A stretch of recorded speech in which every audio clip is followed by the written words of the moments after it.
Nous arrivons à la dernière escale, le dernier plat d'un banquet d'idées. Quand on a trop pensé, trop parlé, trop ri, on se demande que reste-t-il? Il reste l'essentiel, le goût, le besoin et l'appétit. Et si ce soir, ce n'était pas seulement nos têtes qui réfléchissaient, mais nos ventres qui réclamaient la vérité? Pour ça, Aymeric nous vient de Montpellier, là où le soleil ne connaît pas les brises nantaises, et répondra à cette question. Quand l'appétit va, tout va-t-il vraiment? Un tonnerre d'applaudissements pour Aymeric.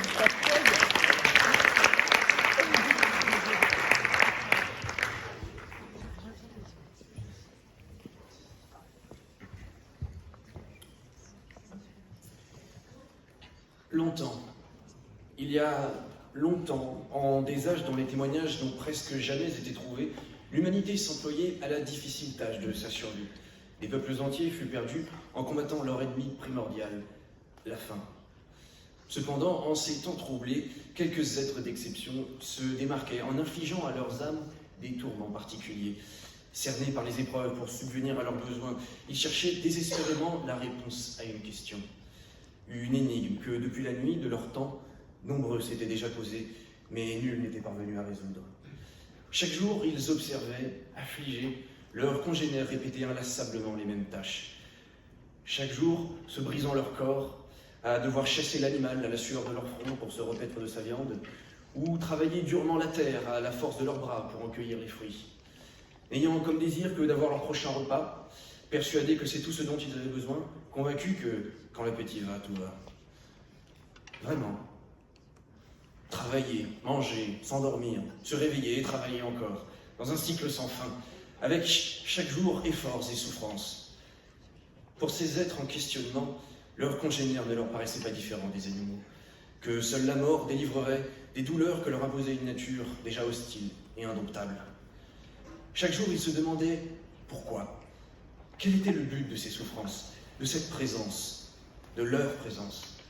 On leur avait pourtant dit, et répété encore et encore, qu'il n'y avait rien à espérer, qu'il n'y avait rien d'autre à attendre de la vie, et que le fait de s'assurer de se remplir l'estomac, jour après jour, était la seule chose méritant leur attention. On leur avait dit cela, et nombreux avaient été ceux à l'accepter. Mais pas eux.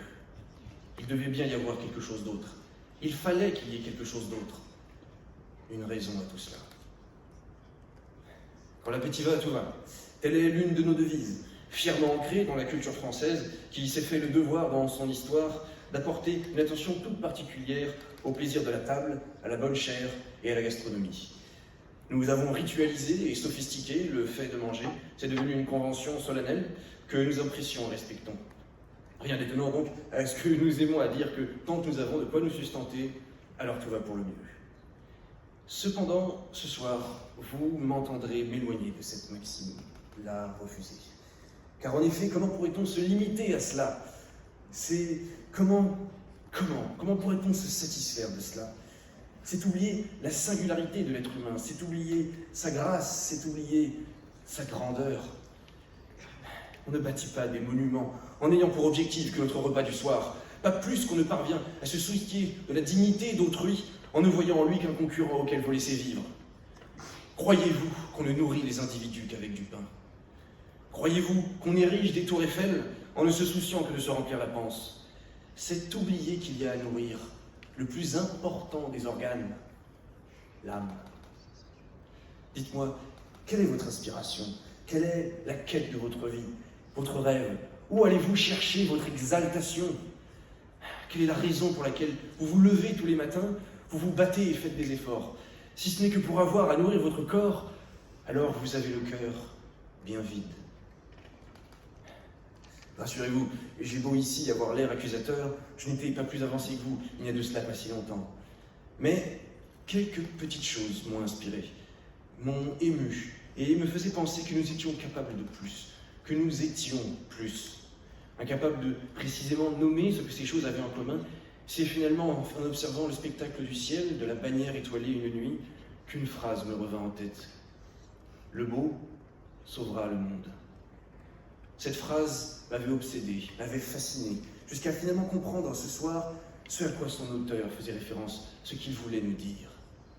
Il y avait dans le beau quelque chose dépassant toute logique, une sensation d'émerveillement qui ne peut être ressentie qu'en de rares occasions, à travers les vers subtils d'un poème, les sublimes traits d'une sculpture ou la magnificence d'une toile. Il ne s'agit pas tant là de beauté esthétique, mais du grandiose, du sublime que ces choses pouvaient faire ressentir.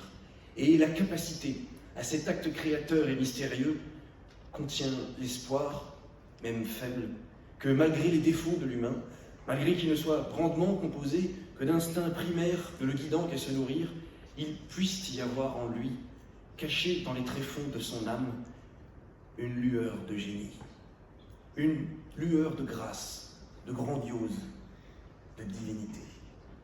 Une simple lueur, et qui incarne l'espoir même insensé qu'il puisse être plus que ce qu'il n'est. Qu'il puisse dépasser sa condition de tube digestif ambulant et entrer dans le domaine de l'éternel. Alors, si l'appétit va, tout va-t-il vraiment? Oui, mais si seulement l'appétit va, alors rien ne va. Alors, allez, et je vous souhaite d'avoir faim. Ayez faim de nourrir votre âme.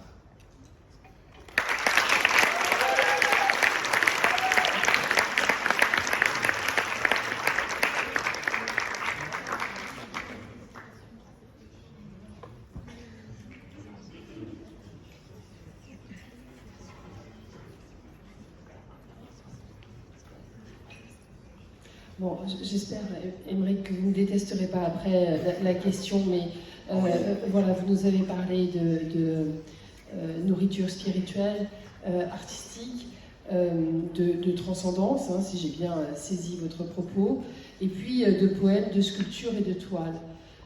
Dites-nous, Aymeric, quel est votre poète ou votre poème préféré, la sculpture qui vous fait rêver, la toile qui vous émeut, et votre plat préféré? J'ai en tête quelques vers qui m'ont marqué le plus profond de mon âme et ont en partie dirigé ma vie.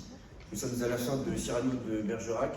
Le comte de Guiche, son ennemi de toujours, revient voir Roxane, la femme qu'il avait désirée, maintenant plein d'admiration envers l'homme qu'il avait censé détester et chercher à détruire pendant une partie du livre.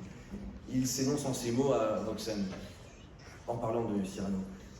Voyez-vous, parfois je l'envie. Quand on a fait... Ça me revient. Oui, voyez-vous, parfois je l'envie. Quand on sent qu'on a fait... Ah non, c'est mes vers préférés, j'aurais dû m'en souvenir. Oui, ça y est. Voyez-vous, parfois je l'envie. Quand on a trop réussi sa vie, on sent, mon Dieu, sans avoir rien fait de vraiment mal, 1000 petits dégoûts de soins, dont le total ne fait pas un vrai remords, mais une gêne obscure. Et l'on traîne dans nos manteaux de fourrure, tandis que dans la grandeur on gravit les degrés, un bruit d'illusion sèche et de regret.